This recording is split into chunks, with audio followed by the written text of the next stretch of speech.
আসসালামু আলাইকুম এভরিওয়ান, আমি এখন আপনাদের মাঝে দেখাতে যাচ্ছি ঈদ স্পেশাল লাচ্চা সেমাই রেসিপি। তো আমার মা হাঁড়ির ভিতরে পানি দিয়ে এর ভিতরে তেজপাতা দিয়ে দিল, গরম মশলা দিয়ে দিল, এলাচ, দারচিনি, আর এখন পাউডার দুধ দিয়ে দিবে এর ভিতরে।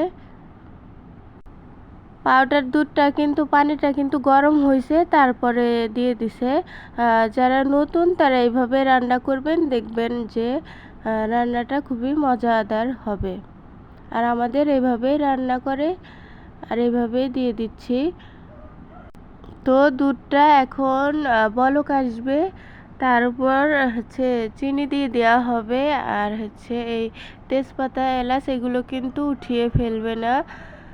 তো এখন কিশমিশ দিয়ে দিচ্ছে এর ভিতরে।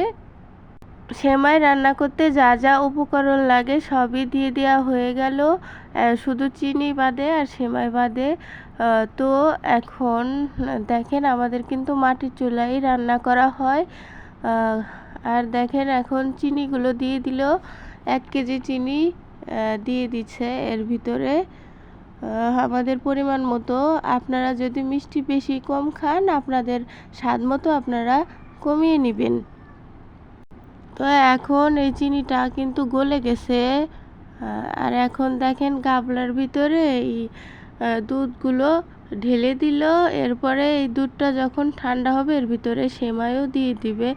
দেখুন ঠান্ডা হয়ে গেছে অল্প, এর ভিতরে লাচ্চা সেমাইয়ের প্যাকেটটা কেটে দিয়ে দিছে। দেখেন সেমাইটা কিন্তু নাড়াচাড়া করলেই হয়ে যাবে। এখানে 2 প্যাকেট সেমাই দিয়ে দিচ্ছে আমাদের। আপনারা যে যতটুকু রান্না করবেন সেই অনুযায়ী দিয়ে দিবেন। এটা কিছুক্ষণ এইভাবে রাখলেই কিন্তু সেমাই রেডি।